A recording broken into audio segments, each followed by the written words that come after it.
Good morning, everyone. Good morning. Let the words of my mouth and the meditation of my heart be acceptable in your sight. O Lord, my strength and my Redeemer. Please be seated.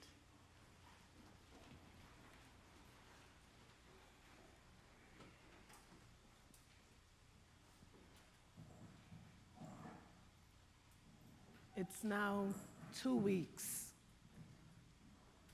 after Easter Sunday. How has your life been these last 2 weeks? Did Easter Sunday change you in any way? Or was it business as usual on Easter Monday? What difference has Jesus' resurrection made? What have the past 2 weeks been like for you? Have you seen and experienced resurrection in your life? What does it look like? And here's why I'm asking.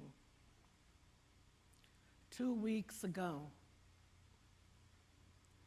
we celebrated the day of Jesus' resurrection. 2 weeks ago, the stone was rolled away. The tomb was found to be empty, and Jesus was seen alive. But here is another question. Are we more alive now? What difference has the resurrection made in us? I'm not asking about what difference it might make in some distant heavenly future. I'm asking about our lives today, here, now. What difference has the resurrection made in us?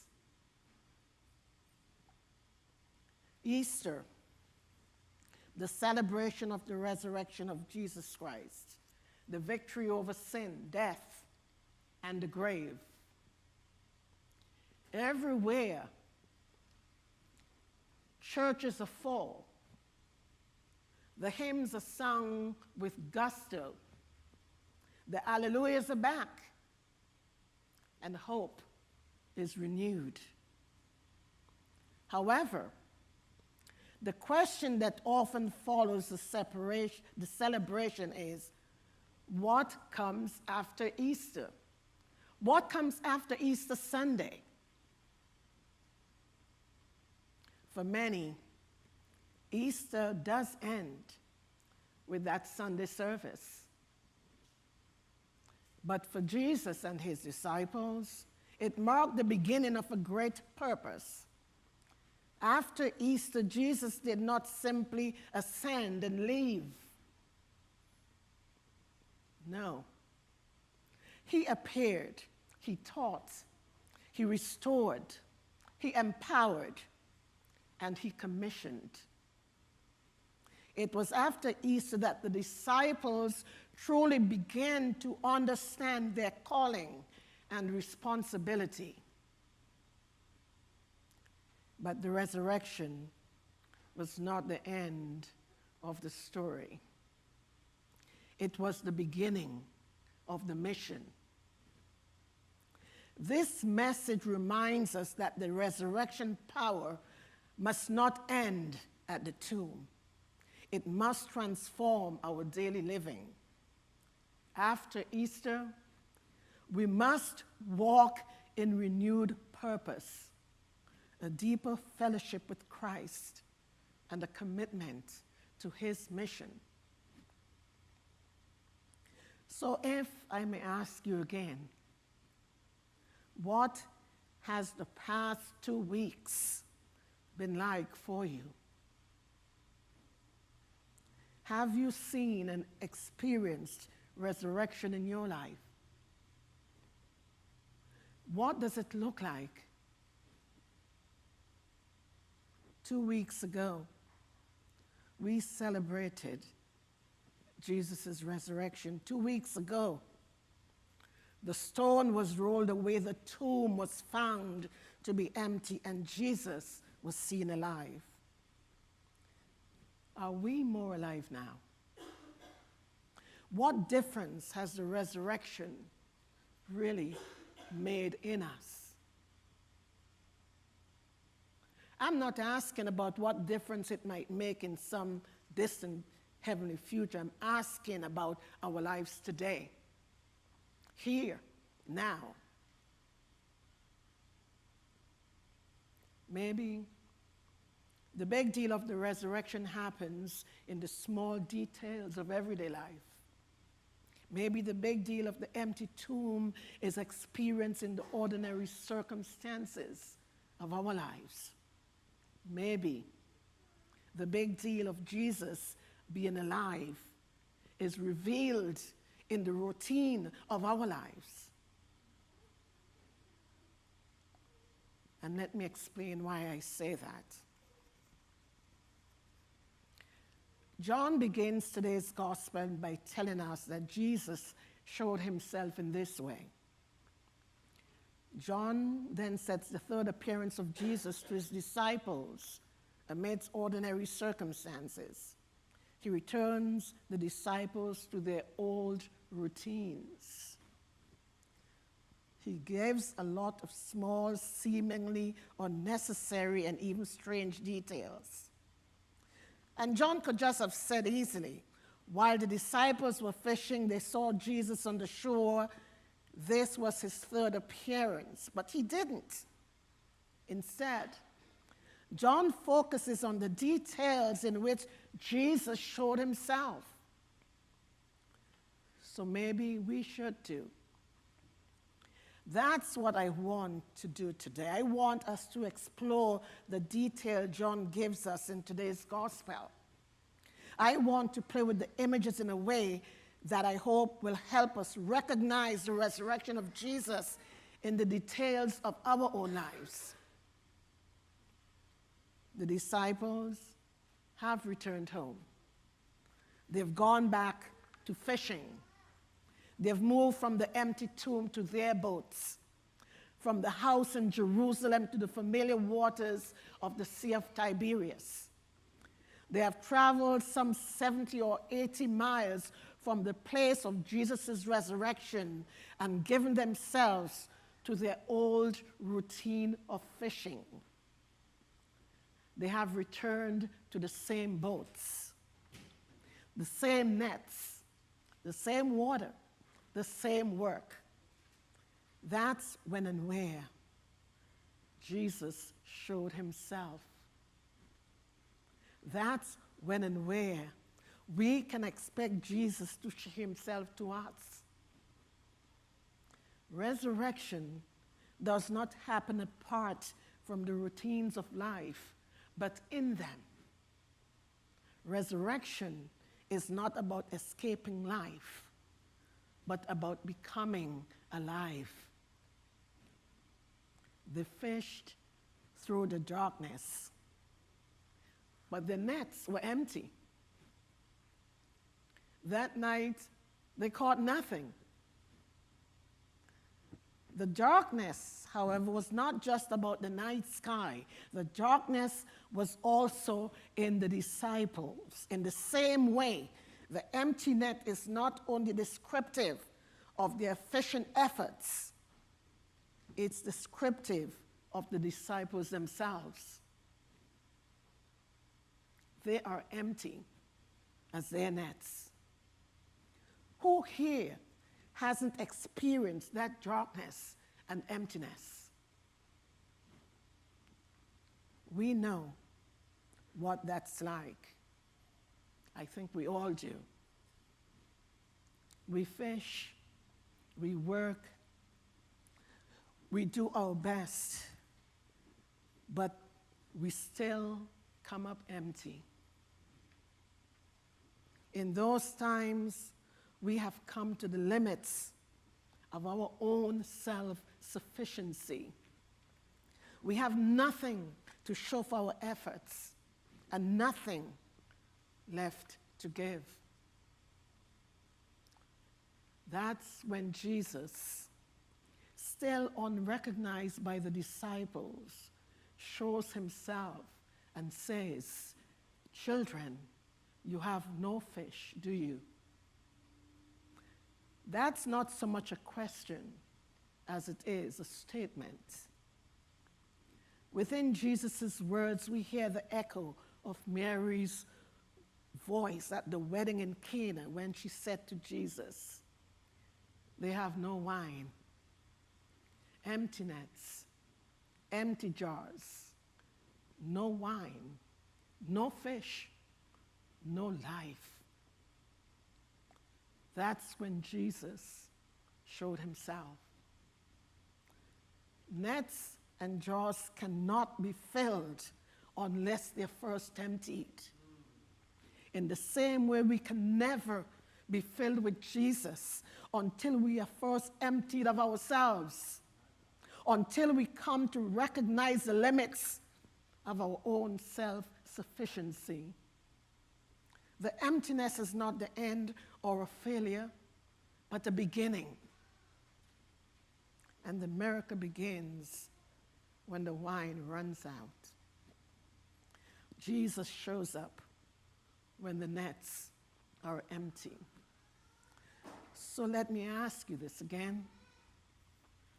What are your empty nets today? What wine jars for you have run dry? Don't throw the jars away and don't abandon your nets. They are the very places Jesus is showing himself to us. They will be places of resurrection. Jars overflowing with the best wine and nets filled with large fish. 153 of them. Wine to gladden our hearts and fish to nourish our lives.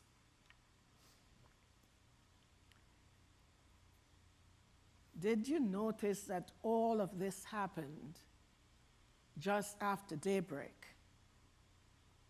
The dark night of fishing has given way to the dawn of a new day, new hopes, new possibilities. The darkness does not win. The light always prevails. In the light of this new day, in the light of a full net, in the light of 153 fish, Jesus shows himself. It is the Lord. This isn't just about the rising of the sun. No. It's about the rising of the sun in the darkness of the disciples' lives and in the darkness of our own lives. Whatever darkness has overcome us, whatever darkness we might be going through today, that darkness is the circumstances in which Jesus will show himself to us. It is the context of our resurrection and the raw material from which new life will be fashioned. As soon as Jesus is recognized, naked Peter gets dressed and jumps in the water. We probably could have gone a long time without needing to know that Peter was naked. It's a strange and seemingly unnecessary detail. So I have to wonder if John isn't telling us something more than that Peter wasn't wearing any clothes. The last time Peter got out of the boat was preceded by him saying, "Lord, if it is you, command me to come to you on the water." Not this time. Today is different. There are no conditions, no demands, no requests for a miracle. Peter simply gets dressed. Peter is clothing himself with courage, clothing himself with joy, clothing himself with an urgency for Jesus. fully clothed, he now plunges himself into the waters of new life.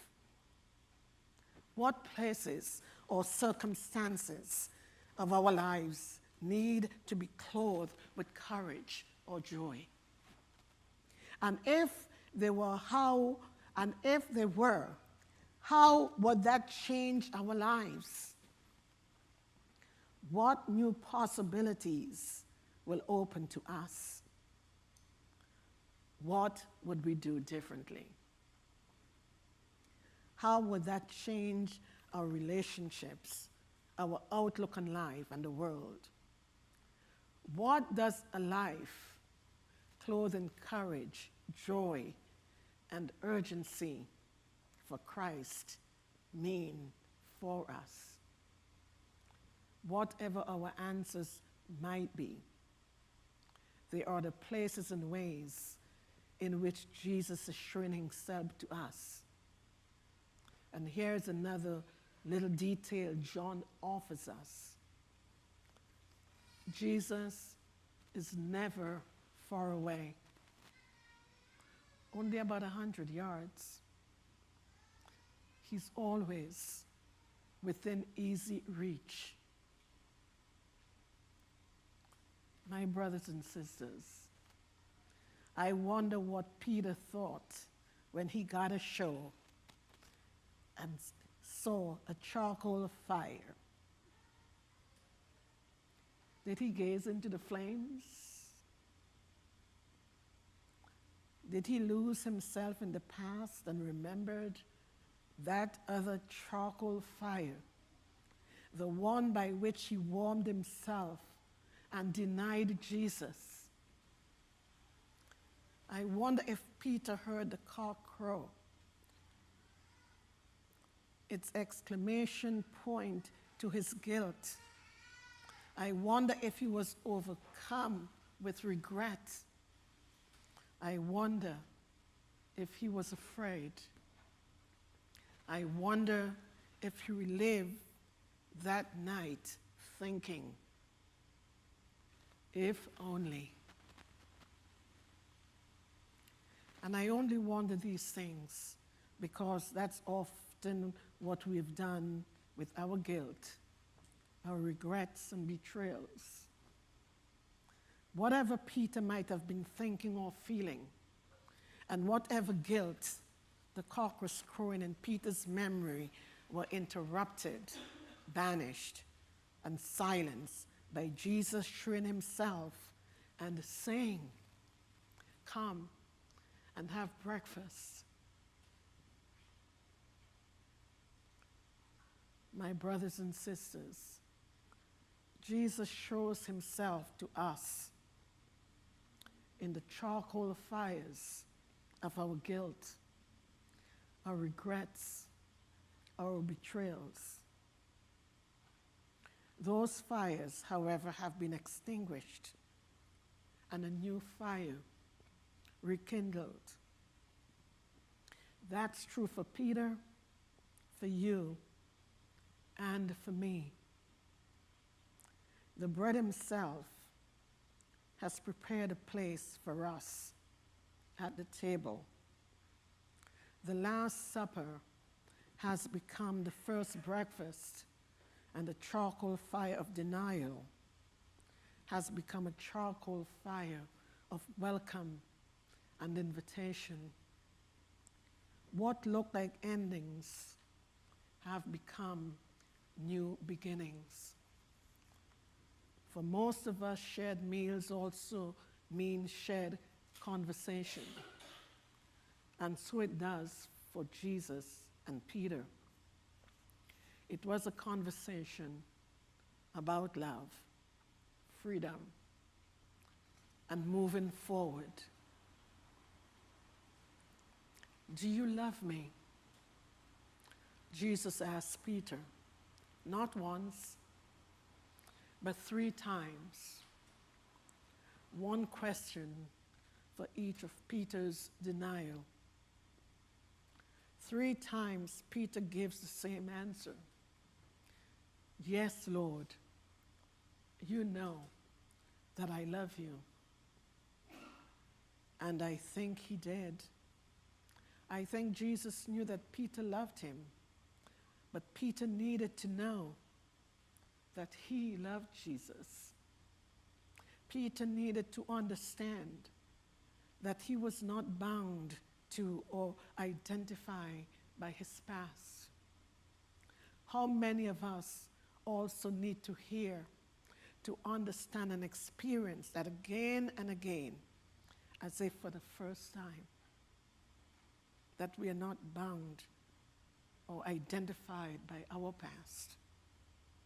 That's another detail or circumstance of our lives in which Jesus is showing himself.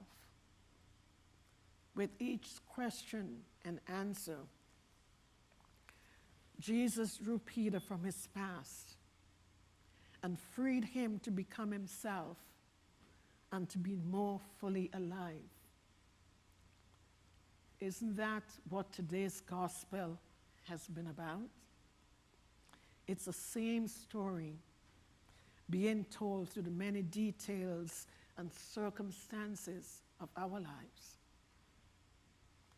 Jesus showed himself in the empty nets that were filled with large fish, the darkness that gave way to light, nakedness that was clothed, a charcoal fire of denial that became a fire of welcome and invitation, a Last Supper that became a first breakfast, and 3 denials that were forgiven with 3 affirmations of love.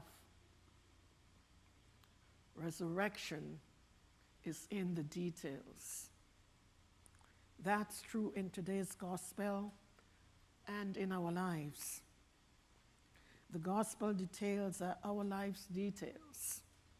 It's as if John has given us a paper with a bunch of dots on it, each one a particular detail or circumstance. And now our work is to connect the dots with the lines of our lives. And when we do, we discover resurrection. We discover that we have a future. Our life has been guaranteed by Christ's life, and he has showed himself to us. All has been put right in this moment of reconciliation and restoration. And so it is with us today. Jesus has restored us. Our past sins and failings have been forgiven and forgotten. This is a new moment, a new beginning. Jesus has restored us, and such is the grace and mercy and compassion and loving kindness of God. So Jesus says again to each one of us, follow me. However the story ends, it's up to you and it's up to me. Amen.